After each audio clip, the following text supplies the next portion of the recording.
Alhamdulillah wa sallallahu wa sallam ala nabiyyina Muhammad wa ala alihi wa sahbihi ajma'in. So in this video I want to go over some of the things that I've been asked about when it comes to getting married to an Egyptian. And so of course getting married as a student is a whole endeavor, and this is something as a student, like the studies in like a certain portion, yes of course studies should always be coming first, but then in another case, like like every person, they need to get started with their life at some point in time. So this video inshallah will be talking about that, also talking about the procedures that someone can expect getting married overseas in Egypt, and also some of the different like details of this, and help people with preparations and understanding some of the cultural nuances and some of the legal challenges involved in getting married overseas, especially and like in particular in Egypt and to an Egyptian. And of course, if you're in any of these different thing, like in a different scenario than getting married to an Egyptian, like there's certain things that they'll be the same here and there, and inshallah I'll talk about that.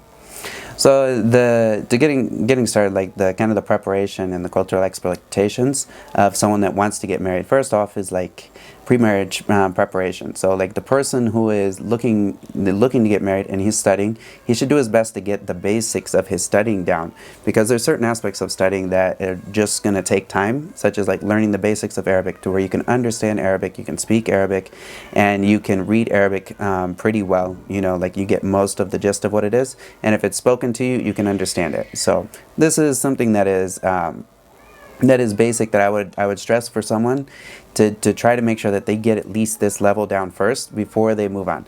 And in like the Shafi'i madhab, there's some of the shuyukh had said back in the day that the person should have read al-minhaj first before getting married. And so like once they study minhaj, like that basic level, that first level, then after that they can get married because they've actually done something, they accomplished something. And if they get married before then they're going to get like stopped from doing what they should be doing.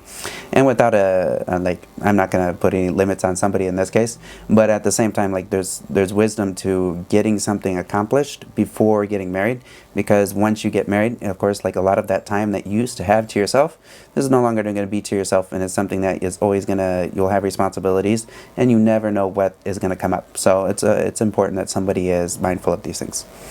And so also the other things when someone is getting married is they need to understand it's going to cost money. Like this is the dunya, and the dunya has like certain prices that need to be paid. And if you're coming into a culture, you can't expect the culture to change for you. Like this is you are a foreigner coming into looking at the Egyptian culture, and you have to look at it as they are, and you can't like expect that they're going to just change everything about themselves for you. And of course they will do some, like there's going to be some back and forth, but you have to understand that like the Egyptian culture, there are certain things in culture that if you don't comply with it, it's going to make things very difficult for yourselves, and you might just want to do something else, and this is the same with any like Arab culture or any other culture. You have to really understand that you're marrying into a culture as well, and you have to be open to that culture, and you can't try to change everything about that person or about their family, of course. Like that's very difficult, and it's not like praiseworthy. And so also the actual mahr, sometimes this can be kind of high. And so like just to throw it out, some people ask how much is it, and it can be anywhere from like $5,000 to $7,000. Like this is something that you should expect for the cost to take, and this is like a medium nice cost. And it could go up to $15,000. And it depends on the family and depends on what they're expecting. You also have to see what were the sisters of the person that got married, what did they go through, like what was their price, and sometimes people ask you for a lot at the beginning, especially if they don't know you, and it's something that you kind of have to kind of be clear about. I'm not going to spend everything, like some people may be able to ask for like a ridiculous amount of gold and whatnot, and so you just have to be mindful that yes, there are certain things that are culturally, but ask around if someone's asking too much. But one thing to like keep in mind, a lot of times they'll want the person that they're marrying their daughter off to be set financially. So they want him to have his own income.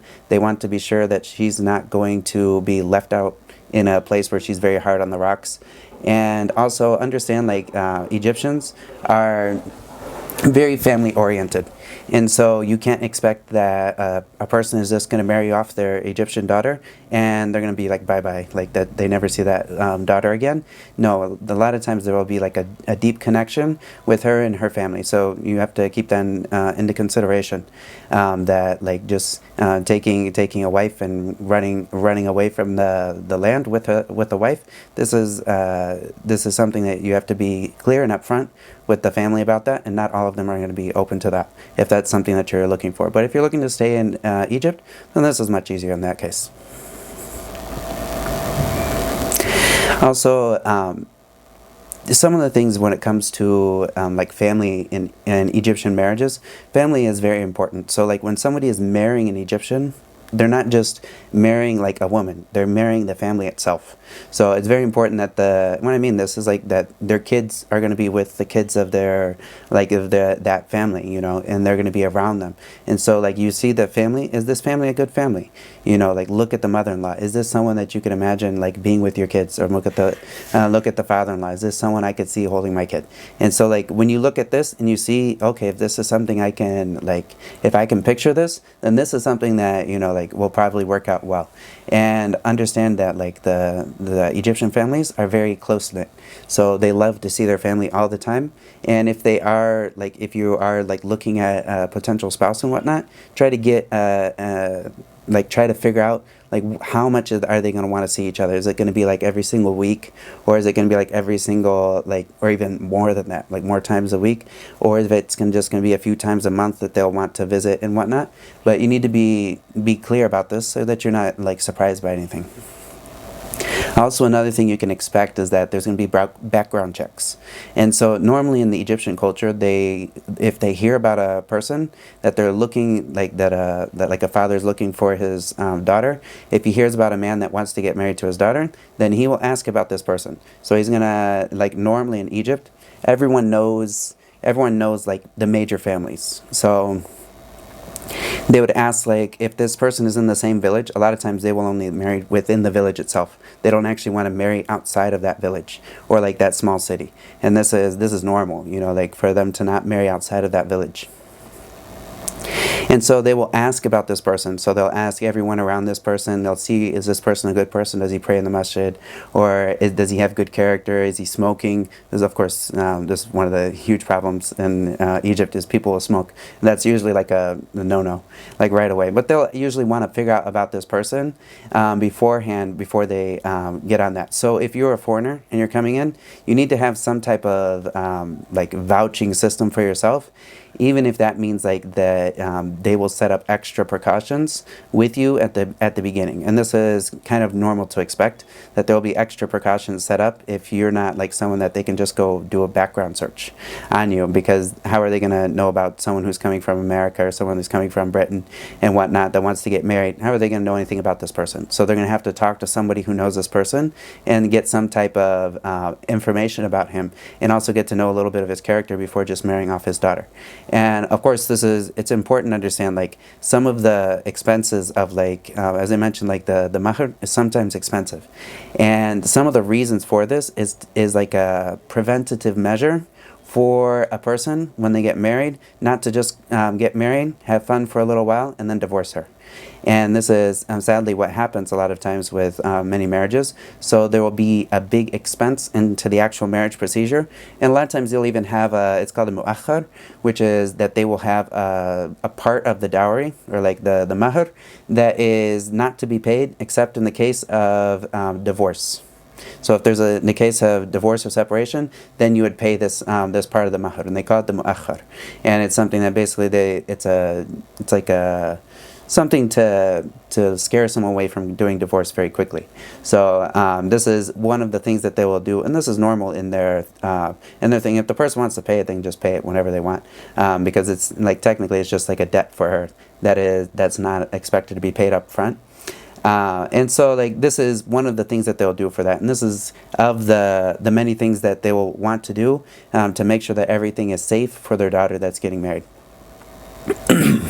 And also, in regards to the family, again, is also make sure the family is very religious, and it doesn't mean that like you need to get like a someone who's like a sheikh or someone that's like a talib al ilm or something of this like that they're super knowledgeable and whatnot. No, but this person should be at the basis level, and like they should be going to the masjid. Like if they're a father and whatnot, like her father should be going to the masjid regularly, and the kids should not be they shouldn't be smoking, and everyone in the family is smoking, or like that you see like that the women are actually covering themselves, because if her mother doesn't cover herself and then you're telling her to cover herself and her sisters don't cover themselves, then it's going to be very difficult going forward, and then just think of like if you have daughters and then their whole family doesn't cover themselves properly, then telling them, this is going to go on a whole circle. But if you get a family where they all apply the Sharia and like the best of their way, and everyone has shortcomings, but they have this general submission to the Sharia,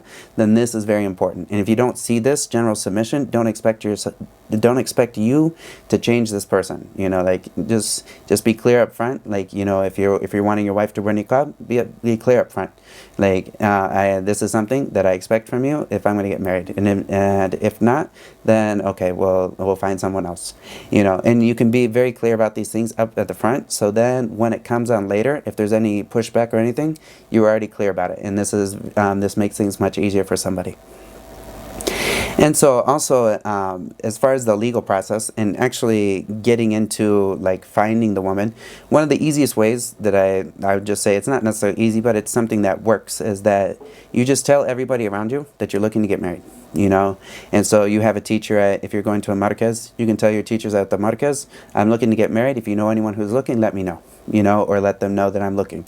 And if you have like certain nationalities that you're talking about, because if you're in a markaz, maybe there'll be like multiple nationalities that you're open to, you can tell them. And just getting the word out there that you're looking to get married, a lot of times this does things. And this is how it worked for me. I talked to the people that are around me, all the immediate people that I knew had connections, and even though like some of them, they never got back to me with anything other than a no, that word got to the person that found me. So, and then I was able to get in contact with their father and whatnot, and then worked out with a sheikh and went and visited the family. And then after a couple sittings, they decided that I was that they would try it out.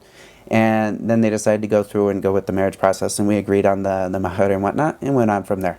And so this is usually kind of how it will have that kind of back and forth, that you would want to get in contact with the family and have someone who can talk with the family and that is knowledgeable. And of course I had like a sheikh that knew Amaya that kind of went through it with my process, so I had someone who vouched for me and someone who could talk with them, and they felt they trusted me and the sheikh who went through and helped me with this. And so this was an easier process for me, alhamdulillah. And so also be mindful when we're talking about religious considerations, is like be mindful of when you have a wedding, the Egyptian wedding process is most of the adat, or like the culture, is against the Sharia. So like, and I mean like you'll have like a whole dance hall that they come in, and I've heard like the first time I came to Egypt, and I was just staying with someone free for a little bit until I could find a place, and someone told me like, we're going to a wedding party. I was like, if you're invited to a wedding party, you have to go. This is of the Sharia, like this is the obligations of the Muslim upon his brothers. Like, if someone invites you to a wedding, then you need to go. And so I didn't really know how to ask questions about, is there going to be music? I didn't expect that. And so like all of a sudden the guy takes me and took 20 minutes later, we arrive at a place that's very far away. I don't know anyone, don't know Arabic, and arrive at a dance hall, like inside the place there's like music that's louder than like a rock concert. I don't know how they do this, but it was loud, and then it's not a good scene. And so I just kind of went to the side and tried to stay away from it until my ride came back and I could go home. But this is the culture of Egypt. They have this built into them, a lot of them, and they expect this is that one night it's not gonna repeat itself. So they have these expectations that are oftentimes very, very bad. So just be up front at the beginning. of what you're doing and tell them, no, I'm not going to do this, and I'm not going to do this, I'm not going to do this. Maybe she wouldn't even talk about it, but bring it up, because this is something that's very clear. And when you're clear from the beginning of where you stand, then afterwards it makes everything much easier, and you don't have to talk about these things. And just because of the culture in Egypt, a lot of the culture, it plays a negative role when it comes to people and their applying of the Sharia in their life and making sure that they're obeying Allah. And of course, nobody wants to obey Allah or nobody wants to start off their marriage in disobedience to Allah. Like, this is the worst way that someone can start off their marriage, with tabarruj and ikhtilat, and like all these people coming together, and the woman wearing makeup and parading in front of all the men and whatnot. This is this is a nasty way to start off a marriage, with music and all this other stuff. And rather, you want to have a marriage that is in compliance and with the favor of Allah, so that Allah blesses that marriage, inshallah. And so, of course, some of the, going into some of the, ways that someone else goes into getting the marriage as well. Sometimes there's like a legal process that needs to happen, for the actual marriage to come through. Of course, people can do the marriage by mouth. So you can sit with their family, and you can do the marriage back and forth, just the contract, just by speaking. This is the Sharia. Like in the Sharia, you can do this, and they'll call it the Aqd Shari. And so this is the way that originally my marriage worked out. Was we did this first, and then after we had decided to get married, and then I worked on all the rest of the other things that needed to be done, such as the paperwork and all these things afterwards.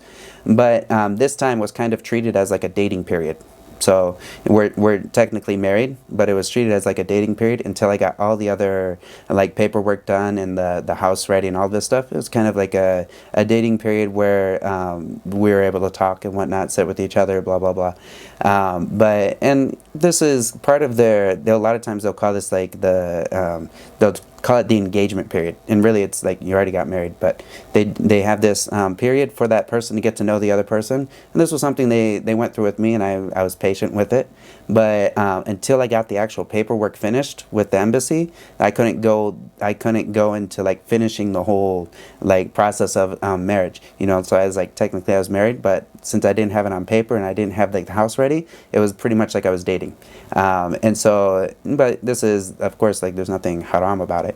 But this is something to keep in mind. Sometimes they will run through this process, which is kind of like this dating process where the person is technically married, but they did the Aqd Shari, but they didn't actually put the paperwork down. And so until that, they're treated as a limbo, kind of a limbo thing. And this is, you can always make sure that that you talk with whoever the father is of the bride, and see if this is something that they're trying to do with you, and just be prepared for it, And of course, if you had everything ready, once they do this, there's nothing stopping you.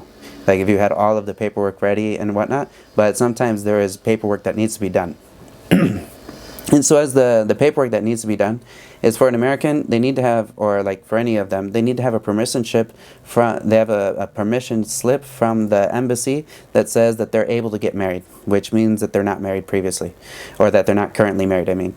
And so, and yeah, don't ask me how to do ta'addud here, I don't know. But but basically they want a permission slip from you need to get the permission slip from your embassy that says you can get married here.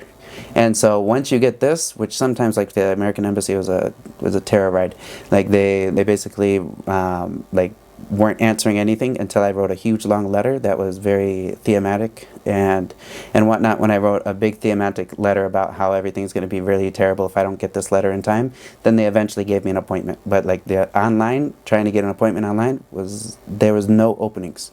And so I was like, how am I supposed to get this? So I just ended up writing them a big long letter with a bunch of scary things and blah blah blah blah blah, until they actually just are oh, okay, we got you an appointment right away. And I was this is kind of the way that you have to deal with the American embassy, and the embassy is just kind of write a nice long juicy letter that gets them to see that you actually have a need, or else they just kind of like throw you to the side. They don't care. And it's, you get the best of both worlds. One, you're in Egypt, so you get the Egypt treatment of like how Egyptians treat each other, and then you also got the government treatment of how government in America, no one cares. So you got Egyptians on top of that, they don't care, you know, and they're pretty much the ones who run the Egyptian embassy. Like a lot of times it's very much like the American embassy in Egypt is very much run by Egyptians, so they don't care, and they're very hard to deal with.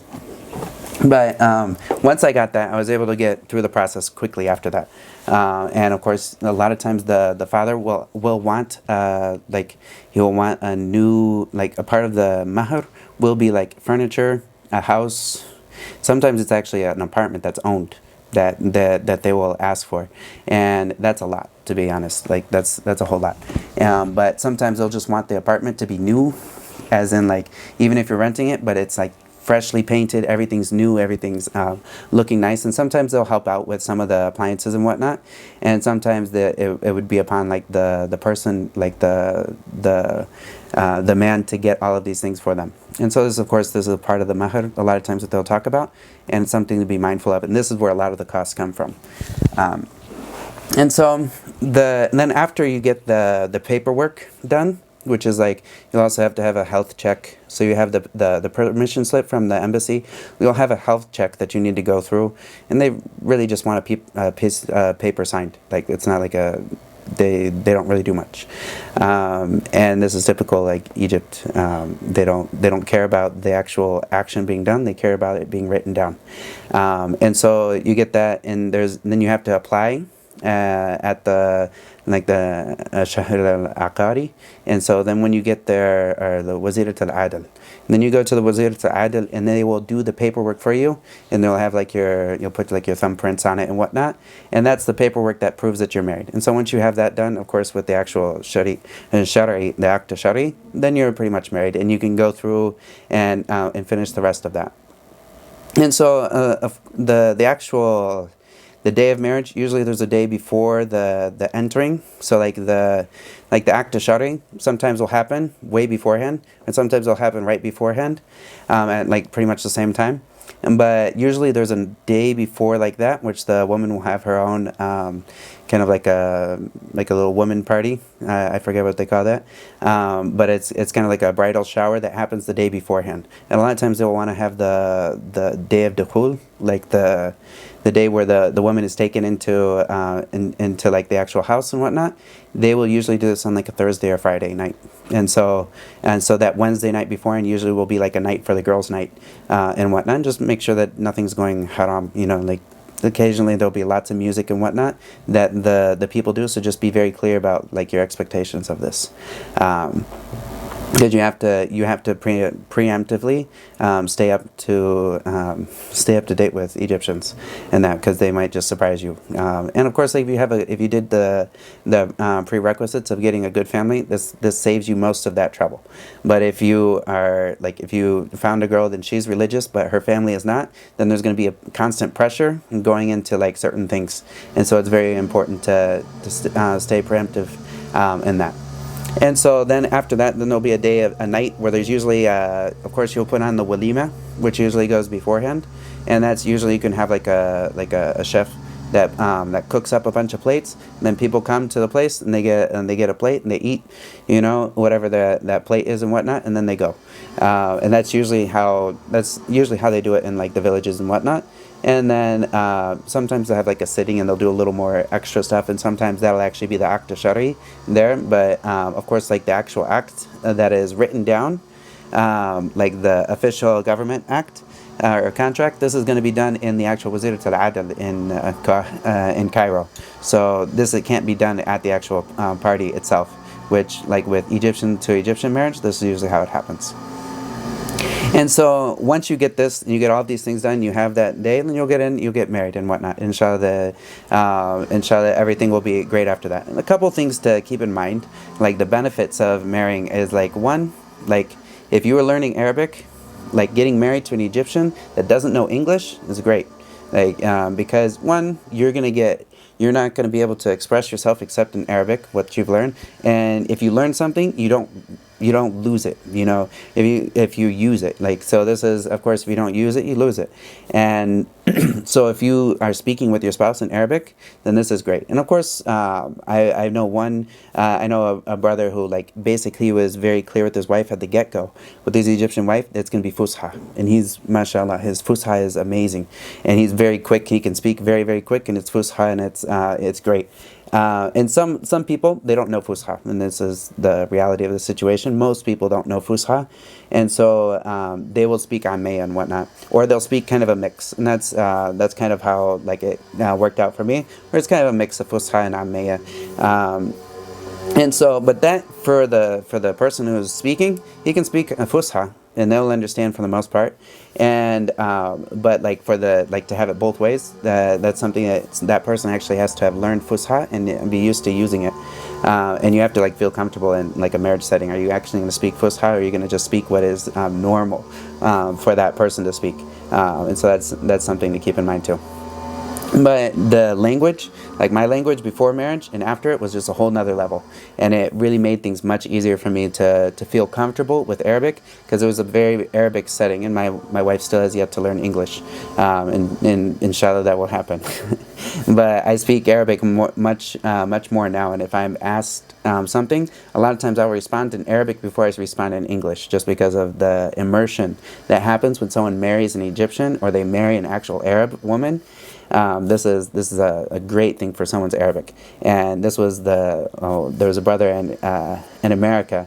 He's Eritrean, and hafidhahullah. He told me, he's like, my advice for you, and this is like before I got married, of course. He's like marry an Arab woman, Arab woman. This will do everything for you, you know. And he was right, and like it's definitely something that's very, very great, because just the fact of her knowing Arabic is a huge, like, I don't even know how to put a price tag on that. It's something that's very great, especially for a student of knowledge, to know Arabic and to use it. And this is great. And so also, like, the Egyptian culture there's a lot of beautiful things in the Egyptian culture. Of course, you have to be mindful of some of the things that happen, whether it's bid'ah in some cases, and they don't know, you know, or it's like just things that are haram, you know. And it's something that's worked its way into Egyptian culture. And so this is something that someone will have to learn and, like, protect their family from that.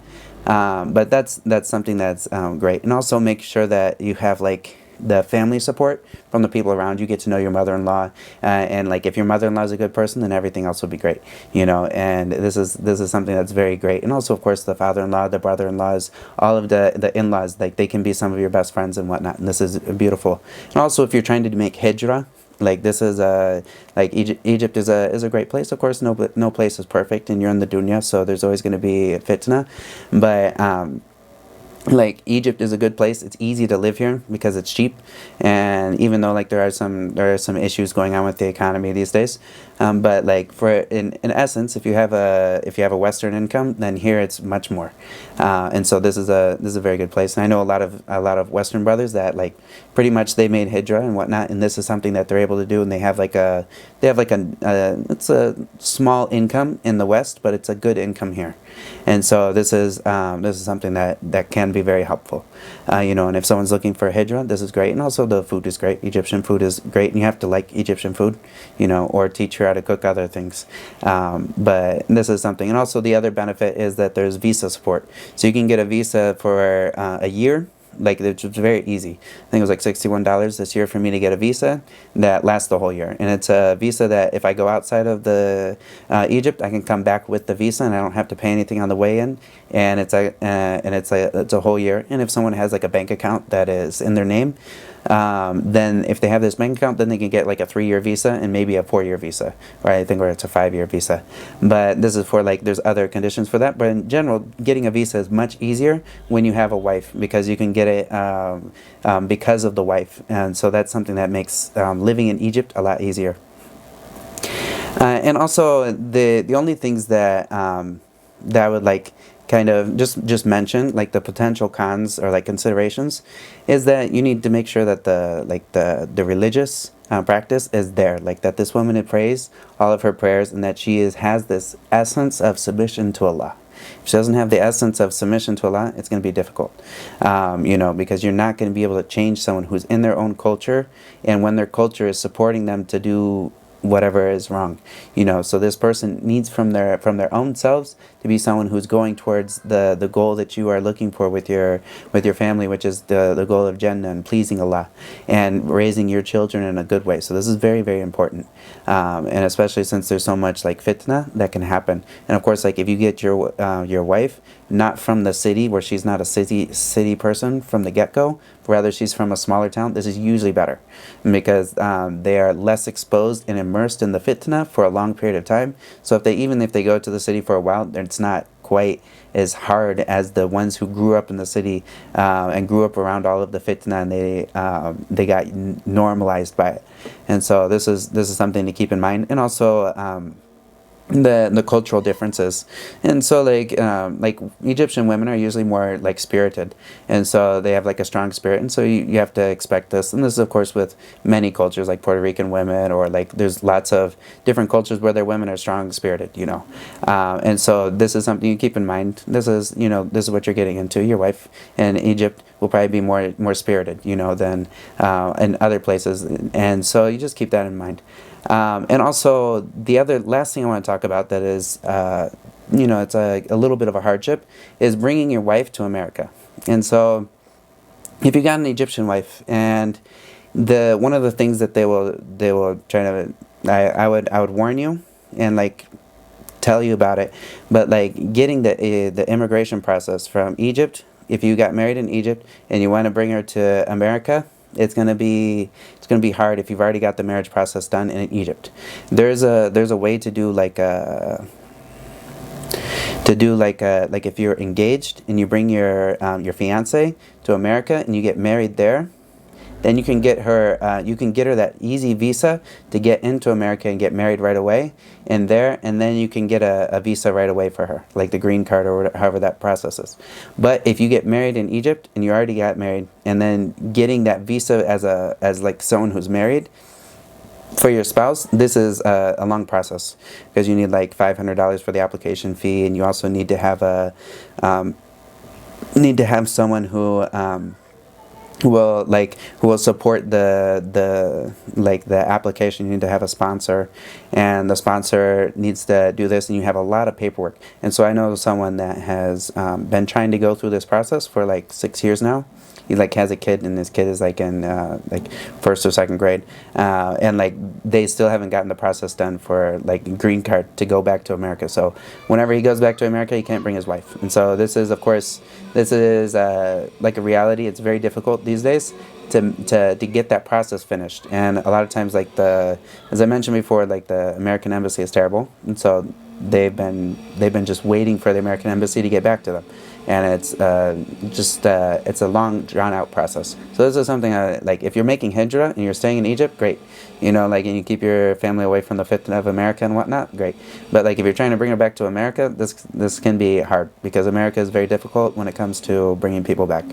And of course, like the kid, if you have kids and whatnot, like the kid will have dual nationality right away, and there's no problem with that. You just record him once he's born. You record him in the Egyptian system, and then you get a translation of the birth paperwork, and then you get him recorded in the American embassy. And that usually sometimes it can take around like a year to finish all the paperwork, or if you do it quickly, maybe it's only like a few months, and that can happen just by make sure you get those things recorded and then translated and got the official copies to the American embassy, and then you can get the certified birth abroad report, and then you can get a passport right at the same time. And also you can ask for the social security number as well for the kids, and they can get that. If you don't want to leave, you can order it from Italy. There's a Naples branch over there that does that.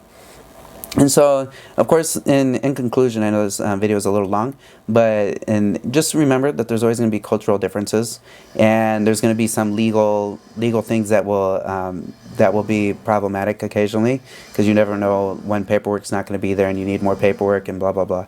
And so this is something to be mindful of that, and also understand you're a student, you're also trying to learn, so be mindful of this. And also the money, occasionally things can be more expensive than you expect. So always expect more and try to get more information about this before you're surprised, about like some extra expenses that come up. And try to respect the culture and also be clear about if the culture ever goes into something that's haram, like actually haram, you be clear about this. And also just to note about like the expenses, as I mentioned before, the expenses, the reason that the mahr is really high is because of the terrible experiences that some of the fathers have with their like daughters getting married and then getting divorced right away. And sometimes there's even like I've heard terrible things, like like from like families where they'll get a daughter that is married, and then the man will not give her mahr. She won't get anything from him, and then basically he will divorce her like without any reason really, and then after this she's a divorcee. And now she didn't get any of her, like she didn't get any of the mahr, and the guy won't give it to her. And of course, this is haram. Like someone who gets divorced, like if someone marries someone and then doesn't enter upon her and then divorces him, then he needs to give her half of the mahr that he agreed upon. And a lot of times they won't do this. They don't care. So that's why they will want to have a lot of writing down beforehand, and just the amount of like stories that have happened where people like will do a lot of dhulm on the women after they get married. And of course, like there's stories I heard about like from people in Yemen. I haven't necessarily heard about it in Egypt, but where people they'll just go there, they'll get married, they'll have a few nights of fun, and they'll divorce her. Like and of course this is of the reasons why the mahr is very high. Sometimes is just this trying to like prevent this like heartbreak from happening to families. And while it's not great that the mahr is high, like this is a bad thing, but at the same time you see that there's a reason that the culture has fallen into this, and yes, of shadid. And so of course like this video I made this, and this is for like Egyptian women there, and like for like Egyptians. But you could also say if you want something cheaper, look outside of Egypt, like look for if there's other communities that are around here, or other things that you can look online and whatnot. And this could be much easier, and then you could see if there would be a better circumstance for that. And Allah knows best. Wa sallallahu wa sallam ala nabiyyina Muhammad wa ala alihi wa sahbihi ajma'in. فلذلك فادع واستقم كما أمرت ولا تتبع أهواءهم وقل آمنت بما أنزل الله من كتاب وأمرت لأعدل بينكم الله ربنا وربكم لنا أعمالنا ولكم أعمالكم لا حجة بيننا وبينكم الله يجمع بيننا وإليه المصير.